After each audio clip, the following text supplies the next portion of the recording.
வணக்கம். ஆன்மீக செய்திகள்.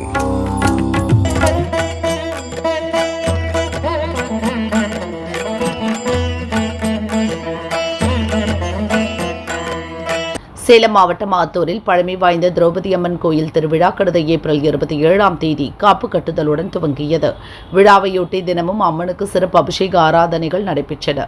கொட்டுமழையில் நேற்று மாலை 30 அடி உயர அலங்கார தேரில் தர்மராஜ திரௌபதி அம்மன் எழுந்தருளி பக்தர்களுக்கு அருள் பாலித்தார். கோயில் முன்பு தொடங்கிய தேரோட்டம் தேர் கடைவீதி பகுதியில் வந்தபோது திடீரென கனமழை பெய்தது. மழையை பொருட்படுத்தாமல் பக்தர்கள் கோவிந்தா முழக்கத்தோடு தேரை வடம்பிடித்து இழுத்து பரவசம் அடைந்தனர். பின்னர் தாயுமானவர் திருவழியாக தேர் மீண்டும் நிலையை அடைந்தது. விழாவில் திரளான பக்தர்கள் கலந்து கொண்டு தரிசனம் செய்தனர்.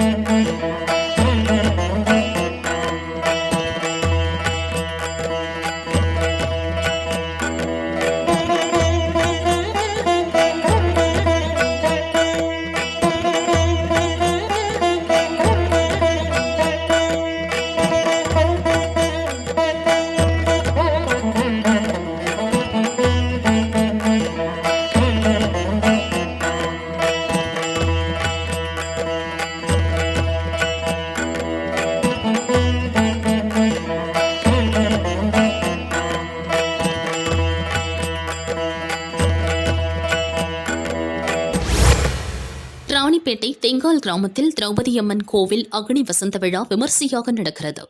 முக்கிய நிகழ்ச்சியான துரியோதனன் படுகள உற்சவம் நடந்தது. சுமார் 60 அடி நீள துரியோதனன் உருவத்தை வடிவமைத்து திரௌபதி அம்மனுக்கு சிறப்பு பூஜை செய்து வழிபாடு நடத்தினர். மகாபாரதத்தில் இருந்து துரியோதனன் படுகள பகுதி சொற்பொழிவு நடைபெற்றது. துரியோதனன் மற்றும் பீமன் வேடமணிந்தவர்கள் தத்ரூபமாக போர் சண்டை காட்சிகளை வெளிப்படுத்தினர். 60 அடி நீள துரியோதனன் உருவத்தை படுகளம் செய்து சிறப்பு வழிபாடு நடத்தினர்.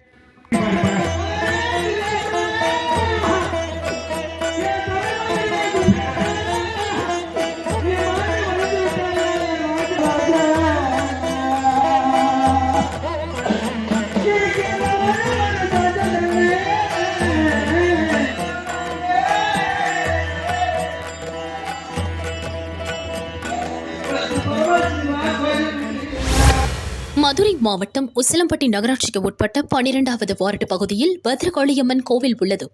இக்கோவிலில் புனரமைப்பு பணிகள் நிறைவு பெற்றன. அதைத் தொடர்ந்து 12 ஆண்டுகளுக்கு பின் கும்பாபிஷேக விழா யாகசாலை பூஜையுடன் கடந்த 16ஆம் தேதி துவங்கியது. புனித நீர் அடங்கிய கடம் புறப்பாடாகி பத்ரகாளியம்மன் கோவிலின் கோபுர கலசத்தில் புனித நீர் ஊற்றி சிவாச்சாரியார்கள் கும்பாபிஷேகத்தை வெகு விமரிசையாக செய்து வைத்தனர்.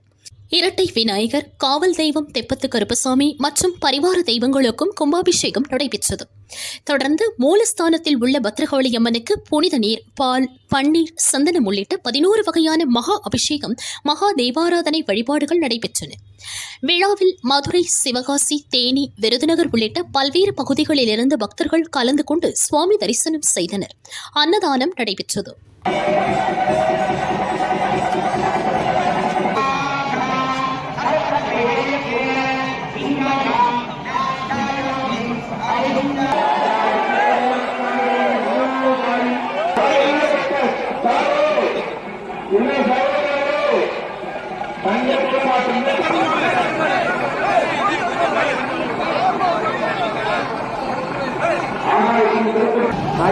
அந்த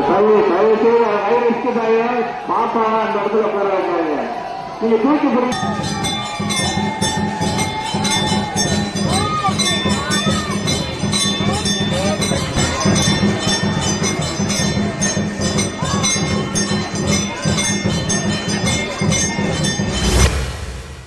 மயிலாடுதுறை தருமபுர ஆதீன மடத்தில் ஞானாம்பிகை சமேத ஞானபுரீஸ்வரர் கோவில் வைகாசி திருவிழா கடந்த 9ஆம் தேதி கொடியேற்றத்துடன் துவங்கியது.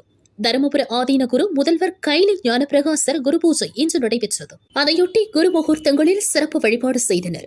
தருமபுர ஆதீனம் 27வது குருமகா சன்னிதானம் ஸ்ரீலஸ்ரீ கைலை மாசிலாமணி தேசிக ஞானசம்பந்த பரமாச்சாரிய சுவாமிகள் தங்கபாத குரடுடன் வெள்ளி நாற்காலி பல்லக்கில் எழுந்தருளினார். விழாவின் முக்கிய நிகழ்ச்சியாக குரு மகா சன்னிதானம் சிவிகை பல்லக்கில் ஏற்றி பக்தர்கள் சுமந்து செல்லும் பட்டின பிரவேச நிகழ்வு நாளை இரவு நடைபெறும்.